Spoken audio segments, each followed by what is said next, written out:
नमस्कार दोस्तों, आज हम आपको नाभि चक्र टलना, जिसको आम भाषा में धरण बोलते हैं, उस पर एक वीडियो, वो जो महत्वपूर्ण वीडियो है वो बनाने जा रहे हैं, जिसमें आपके डिमांड थे।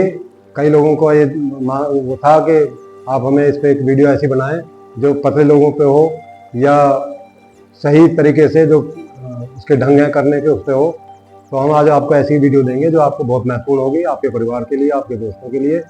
तो अगर आपको ये वीडियो पसंद आए तो इसको सब्सक्राइब करें, नोटिफिकेशन के लिए बेल आइकन जरूर दबाएं, ताकि आपको भविष्य में अच्छी अच्छी वीडियो हम आपको देते रहें। तो अब हम आप शुरू करते हैं इसको। इसके 3-4 पार्ट हैं। पहला पार्ट ये है कि आपको पता कैसे लगे कि आपको नाभि टली हुई। तो उसके लिए 2-3 मैं आपको ये बताऊंगा कि आपको क्या करना है और कैसे आपको पता लगे कि आपकी नाभि केंद्र में नहीं है। तो नाभि अगर केंद्र में ना हो, आपकी 72,864 नाड़ियाँ जो नाभि के साथ जुड़ी हैं, वो सब में प्रॉब्लम हो सकती है। आपको सुस्ती आ सकती है, थकान हो सकती है, आपको दस्त लग सकते हैं, आपको कब्ज हो सकता है, आपको एसिडिटी हो सकती है, लेडीज में प्रॉब्लम हो सकती है, आपको लिकोरियो की प्रॉब्लम हो सकती है, गर्भाशय की प्रॉब्लम हो सकती है, प्रेगनेंसी बांझपन हो सकता है। तो ये कितनी बीमारियां ऐसी हैं जो लेडीज के अंदर नाभि चक्र तलने से, जिसके बच्चे आपके अपंग पैदा हो सकते हैं, अल्पायु हो सकते हैं। तो इसके हम तरीके अब बात करेंगे कि हम इसको जांचें कैसे कि आपकी नाभि टली है या नहीं टली है। तो उसके लिए कई तरीके हैं। अभी एक लेडीज हमारे साथ हैं, हम इनको दिखाते हैं कैसे आप इसको कर सकते हैं। तो सबसे पहला तरीका है कि आप दोनों हाथ बिल्कुल ऐसे सीधे करवाएं और देखें ना, दोनों हाथों को ऐसे मिलवाएं। अगर ये आमने सामने नहीं आती है, जैसे इनकी नहीं आ रही है, कम से कम भी कई सेंटीमीटर का फर्क है, उंगली छोटी बड़ी है और धारी जो सामने जो धारी होती है वो हाथों के आमने सामने है ही नहीं, इसका मतलब इनकी नाभि टली हुई। अगर ये धारियां बिल्कुल सीधी हो करके और ऐसे लग जाएं बिना देखे, तो समझो आपकी नाभि बिल्कुल सही है। तो एक तरीका तो ये है कि इससे आप चेक कर सकते हैं। आप दूसरा तरीका यह है कि लेट कर चेक करें।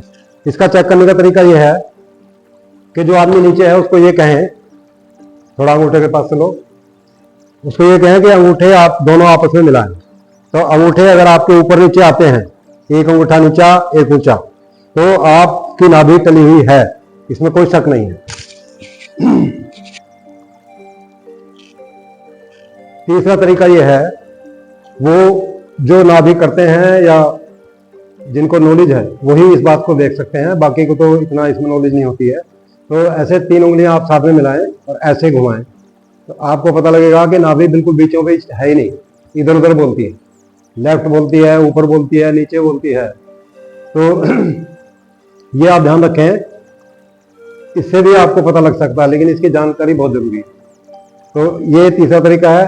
चौथा तरीका ये है कि आप जेंट्स के अंदर आप नाभि पे एक धागा रखें अंगूठे से और उस धागे को राइट साइड की निपल्स के साथ मिलाएं, फिर दूसरी के साथ मिलाएं, तो धागा छोटा बड़ा हो जाता है, उससे पता लग सकता है। लेडीज में नाभि पे धागा रखें और अंगूठे के पास ले जाएं, पहले एक अंगूठे से मिलाएं फिर दूसरे से मिलाएं, तो वो छोटा बड़ा हो जाता है। तो ये कई तरीके हैं जिससे आप नाभि का कर सकते हैं। तो इसके अब हम ट्रीटमेंट के लिए बात करेंगे कि इसको ट्रीटमेंट कैसे करें। तो इसके भी कई तरीके हैं। पहला तरीका यह है कि आप जो पैर के अंगूठे हैं, जो अंगूठा नीचा है, उस घुटने को मोड़े, ढीला छुड़वाएं और हल्का सा झटका, बहुत ज्यादा जोर से झटका नहीं मारना जिससे वो कोई नुकसान ना हो जाए। तो ऐसे झटका मारना और ये देखिए अंगूठे दोनों बिल्कुल एक समान हो गए, इसका मतलब नाभि केंद्र में है। तो ये आप कर सकते हैं। पहला तरीका ये है। दूसरा तरीका ये है कि आप दोनों पैरों के अंगूठे पकड़ें और जो नीचे मरीज है उसको कहें कि आप ढीला छोड़ दें, मैं उठाऊंगा, आपको ढीला करना, ढीला छोड़ दो, ऐसे उठाकर ले जाकर और बिल्कुल बीचों बीच छोड़ दें ऐसे। फिर वापस आए, एक बार और करना, ऐसे ऐसे ले जाकर छोड़ दें, फिर एक बार और करें, 3 बार करना। आप ढीला छोड़िए, ढीला छोड़े, फिर ऐसे ले जाकर फिर सीधा कर दें। तो एक ये तरीका है, इससे भी आप कर सकते हैं। एक आसन जिसको हम, कुछ लोग इसको नौकासन बोलते हैं, नावासन बोलते हैं, लेकिन हमारे लिए ये है हस्तपाद उत्तान आसन। तो दोनों हाथ हथेलियां रख लें जंघाओं के ऊपर, एड़ी पंजे मिलाएं और पैरों को थोड़ा सा ऊपर उठाओ, 6 इंच। जितने पैर उठते हैं उतने सिर भी उठाएं। हाथों को ऐसे खींचे पैरों की तरफ, पैरों को खींचे नीचे की तरफ, ऐसे कुछ सेकंड इसमें रुकना है और फिर धीरे से वापस आइए। इसके 2-3 चक्कर कर लें, एक बार और करें, उठाओ ऊपर, ऐसे खींच दो। इससे भी नाभि केंद्र में रहती है। अगर रोज आप करें तो इससे भी काफी फर्क पड़ता है। तो एक ये नाभि को ठीक करने का तरीका। दूसरा, कभी भी आपको किसी भी नाभ ठीक करवाने वाले से पेट की मालिश नहीं करवानी, किसी भी कीमत पर। नाले कभी नहीं होते, केवल नाभि होती है। नाभि अगर बीच में हो तो नाले अपने आप ठीक हो जाते हैं।